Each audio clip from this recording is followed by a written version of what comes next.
Sir, without going into the details, I would like also draw the attention of the government to the large varieties of crops. There are food crops and there are cash crops also. Cash crops are those crops which give the peasantry of our country certain increased purchasing power. That increased purchasing power can alone improve the economic conditions of the peasantry of our country. For example, jute. I come from a state which is the main producer of jute, and I cannot forget the plight or grievances of the millions of jute growers. Mr. K.S. Rao should also know that in his state there are jute growing population. There are other states like Bihar which also grow jute. I do not want to maintain about certain states only. Jute is an industry which is run by the jute growers.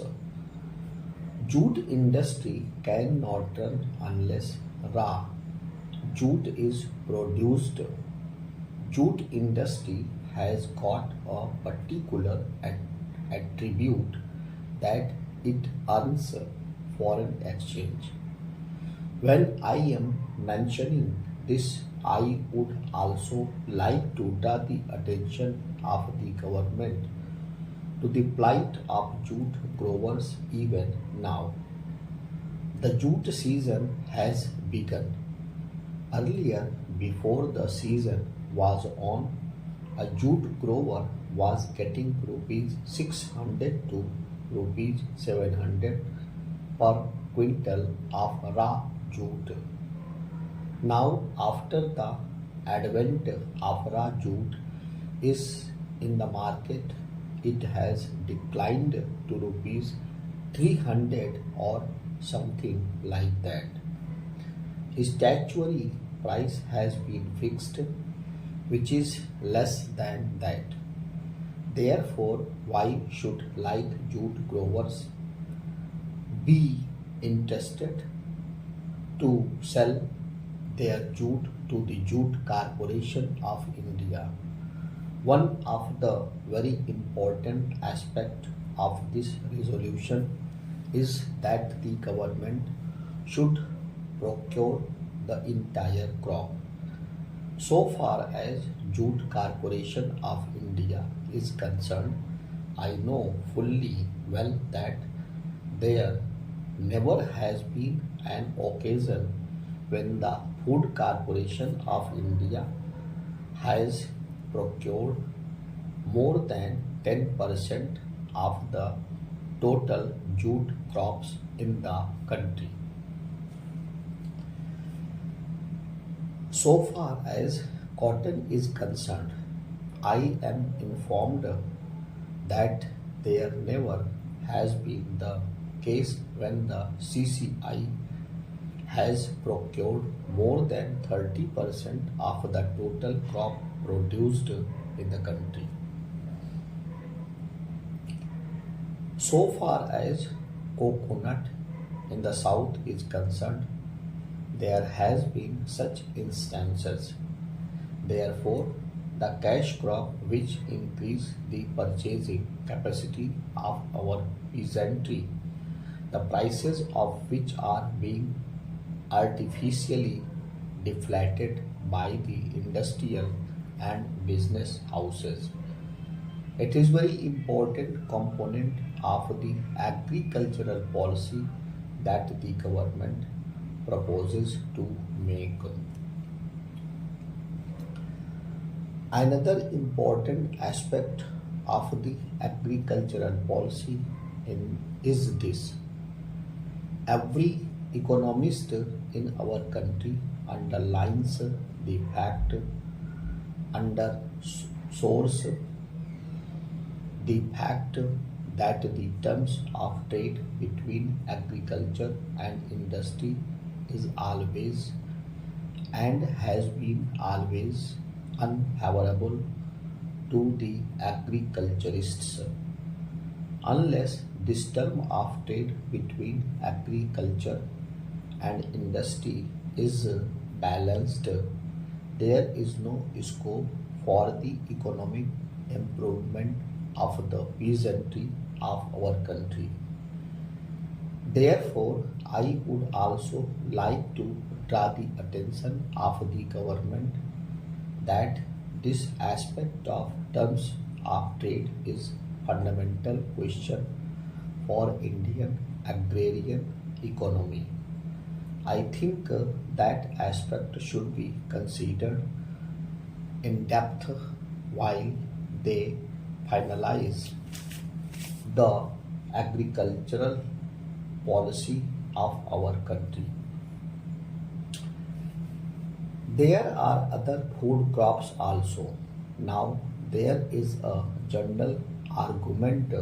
I think many of my friends from this side and from the other side may argue with me that if there is a higher procurement price of the food crop, then urban society or urban consumers will be forced to purchase at a higher rate. This is not a sound economy, an economy which is for the well-being of the community as a whole. Here, the question of subsidy comes in. Unfortunately, today, this government or earlier government in almost all the countries of the world, even in the socialist countries, they are now taking up the policy of withdrawing the subsidy. It is a very, very dangerous trend in the economy. So far as India is concerned, I am deadly opposed to the idea or proposal of withdrawing the subsidy, and I think the government should consider that there should be subsidy in the matter of food crops so that the consumers can get food ration and so on at a reasonably cheap price. Therefore, there should be no question of withdrawing this subsidy. There is a question of social justice. I feel that there should be a system of dual pricing. That means the consumers of different income groups should be supplied food articles at different price levels, dual price levels. Then there is a question of dividing India into rural India and urban India.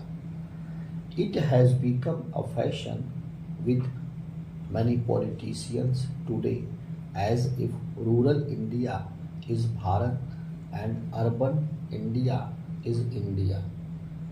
There cannot be an artificial difference between rural India and urban India. India is India. It can be compartmentalized into rural India and urban India. There are also urban poor. It is not that there are only rural poor. If you look into the conditions of the country, you will find that even in Delhi there are a large segments of people whose monthly income is less than any other reasonably rural segment of our society.